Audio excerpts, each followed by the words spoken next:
राधे राधे, जय श्री कृष्णा। राधा वल्लभ श्री हरवंश।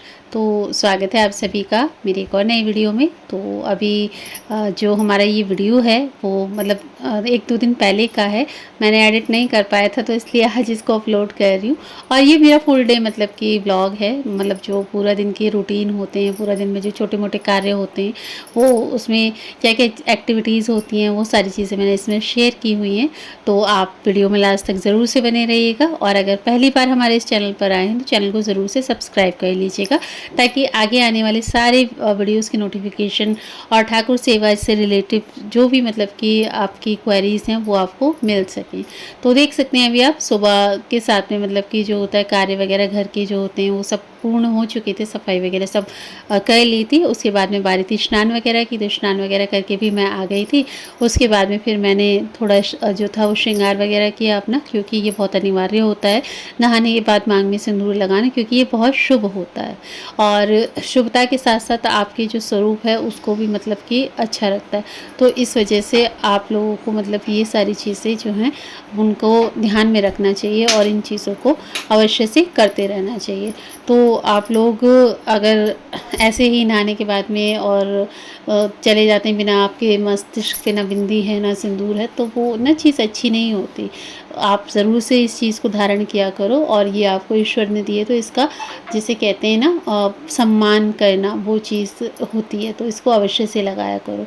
और तब उसके बाद ही आप लोग मंदिर में जाया करो। ये दो चीज़ें तो बिल्कुल अनिवार्य हैं। लिपस्टिक चाहे भले एक बार को आपके ना लगी हो कोई बात नहीं, बट जो मस्तिष्क पे सिंदूर और माथे पे बिंदी और हाथों में चूड़ियाँ, ये तो बहुत ही अनिवार्य होता है। और अगर तुलसी माला आप धारण करते हो तो फिर तो मतलब आपको भक्त स्वरूप हो ही जाता है पूर्ण।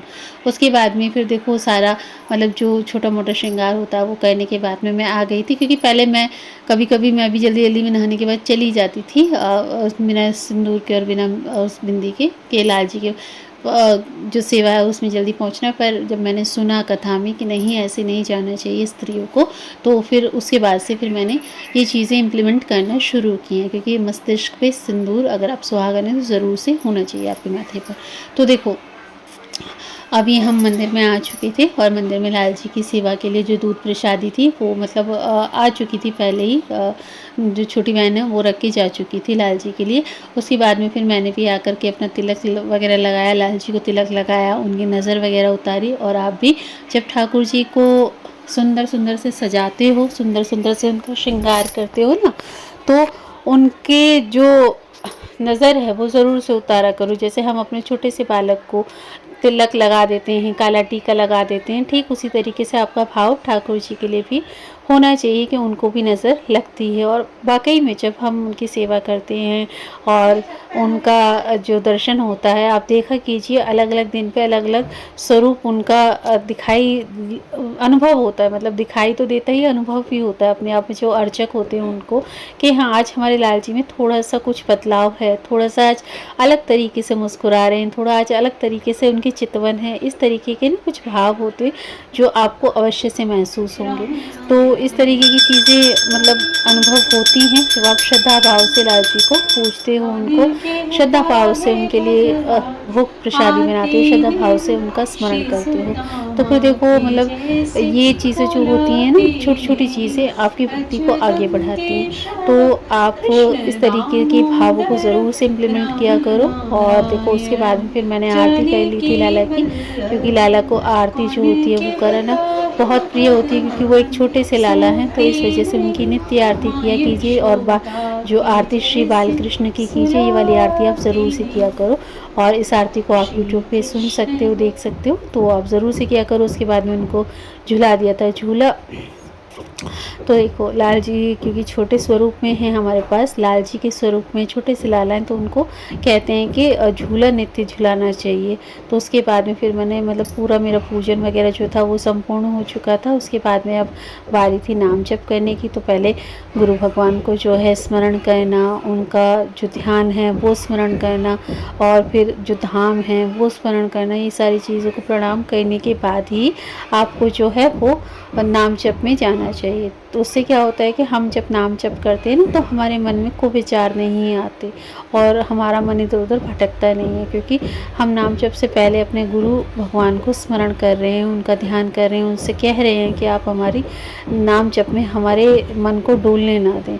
तो इस तरीके की कुछ भाव होते हैं जो कि अवश्य करने चाहिए। उसके बाद में फिर जो देखो ये सैली थी, तो दोपहर का ये है टाइम, तो दोपहर के बाद में सैली जो थी वो आ गई थी, वीरा भी स्कूल से आ चुका था और ये मैंने मीशो से एक प्रोडक्ट मंगाया था रिव्यू के लिए। तो देखो कुछ इस तरीके का मैं वीडियो एडिट करती हूँ, मतलब बनाती हूँ। तो ये इसका रिव्यू डाला था मैंने मीशो पर, तो आप देख सकते हो। अगर आपको ऐसा प्रोडक्ट कुछ चाहिए तो इसके लिए आप मेरे सेकंड चैनल सोनिया राठौर 4920 पर जाकर चेक कर सकते हो। वहाँ पे आपको काफ़ी सारे जो प्रोडक्ट हैं वो मिल जाएंगे घर के और ड्रेसेस के, ज्वेलरी वगैरह के। अगर आप लेना चाहें तो वहाँ से बेस्ट प्रोडक्ट्स के रिव्यू मैंने डाले हुए हैं वहाँ पर, तो आप लोग ज़रूर से देखिएगा, वहाँ पे जाके चेक कर लीजिएगा। मैं चैनल का नाम यहाँ पे मेंशन कर दूँगी। तो इस तरीके से ये मेरा कुछ वीडियो तो शूट हो गया था सारा। फिर उसके बाद में टाइम हो गया था 3 साढ़े 3 का, तो देखो चाय बना ली थी। चाय पीने के बाद में फिर वही 4 साढ़े 4 बज जाते हैं, तो फिर दोबारा से वही घर का कार्य वगैरह, सफाई वगैरह, कपड़े वगैरह उठा के रखना। तो देखो अभी ये जो कपड़े ग्रिल पर सूख रहे थे वो मैंने उठा के फिर रखना शुरू किए। सूखे सूखे जो कपड़े थे तो ओवरऑल सारे ही सूख जाते हैं अब तो जल्दी, और नीचे यहाँ ग्रिल पर ही डाल देते हैं, यहीं सूख जाते हैं। तो कपड़े वगैरह भी रख दिए। शाम ऑलमोस्ट हो चुकी थी, तो देखो ये शाम हो चुकी है। दूध वगैरह लाने के लिए कर लिया था गर्म, क्योंकि मैं दूध का भोग लाल जी को सुबह तो लगता ही है, पर शाम को कभी कभी लस्सी और या कभी कभी दूध, इस का भोग ये दोनों टाइम लगना ही लगना है। और खाना प्रसादी का जो होता है वो अलग। उसके बाद में फिर आज मन था कि आज थोड़ी सी अमिया की लौंजी बनाई जाए, और ये भी सब्ज़ी बहुत अच्छी बनती है और ये सीजनेबल सब्ज़ी होती है। तो कहते हैं कि जो सीजनेबल फल होता है या सब्ज़ी होता है तो उसका प्रथम भोग पहले ठाकुर जी को लगाना चाहिए। तो देखो उसके लिए हमने बना ली थी ये सब्ज़ी, और ये नॉर्मली ही बनती है, अजवाइन डाल करके आप इसको छौंक सकते हो और बहुत अच्छी, बहुत डिलीशियस बनती है। आप पराठे के साथ या पूड़ी के साथ इसको खाते हो ना तो बहुत स्वादिष्ट लगती है। तो इस तरीके से देखो अच्छे से मसाले वगैरह भूनने के बाद नमक मैंने डाल दिया था इसमें सब्ज़ी में, और अब सब्ज़ी जो है वो हमारी बन जाएगी थोड़ी देर के बाद। और इसमें ना थोड़ा सा गुड़ भी ये भी डलेगा, क्योंकि ये सब्ज़ी खट्टी मीठी चटनी की तरह बनती है। तो देखो अभी सब्ज़ी हमारी बन रही है, तब तक हम लगा लेंगे आटा, जो है आटा छान लेते हैं। आटा छानने के बाद में माड़ मूड़ के रख दिया था आटा। उसके बाद में देखो ये गुड़ मैंने धो दिया था, तो धो के ये गुड़ इसमें ऐड कर देंगे, ताकि इसकी जो सब्जी है, जैसे खट्टी आमी की हम लोग चटनी बनाते हैं तो वो बहुत अच्छी बनती है नमक मिर्ची डाल के, इसी तरीके से ये सब्ज़ी भी ऐसे ही बनती है, खट्टी मीठी बहुत अच्छी लगती है खाने में। तो देखो हमारी सब्ज़ी बन के तैयार हो चुकी है और मैं आपको दिखा देती हूँ। देखो ये कुछ इस तरीके से बनती है सब्ज़ी। देखो और खा के देखोगे ना अब तो आपके मुंह में पानी आ जाएगा, इतनी अच्छी सब्ज़ी लगती है। और ये बनाए थे 3 कोने वाले पराठे, जो कि लच्छा पराठे की तरह होते हैं। तो ये हमारा प्रसाद जो था लाल जी का हो चुका था ऑलमोस्ट रेडी। अब हम जाएंगे मंदिर में लाल जी के लिए प्रसाद लेकर। तो प्रसाद लेकर मैं आ चुकी थी लाला के लिए, और देखो प्रसाद का जो है अभी जो दूध वाला प्रसादी था उसको उठा लेंगे वहाँ से, क्योंकि वो मैं लगा कर गई थी लाल जी को। अब जो भोग प्रसादी है उनको लाल जी को अर्पित कर देंगे कि प्रभु आप अपना भोग प्रसादी पाइए। आप हमारे वीडियोस कहाँ से देखते हो, और मतलब आपको हमारी डेली दिनचर्या कैसी लगती है, वीडियोस कैसे लगती हैं, आप लोग कमेंट में ज़रूर से बताया करो। उससे होता है क्या है कि ना मुझे भी चीज़ें पता चलती हैं और समझ में आता है कि हमारी ऑडियंस को हमारा वीडियोज़ कैसे लगते हैं। और कमेंट ज़रूर से किया करो, बताया ज़रूर से करो। तो देखो पर्दा वगैरह भी लगा दी, क्योंकि पर्दा मंदिर में ज़रूर से होना चाहिए जब भी भोग प्रसादी लगाते हैं। उसके बाद जो गैया की रोटी थी, तो गैया की रोटी जो है वो मैंने गैया को दे दी थी। और गैया हमारे घर में रहती हैं, एक दो गैया हमेशा रहती हैं।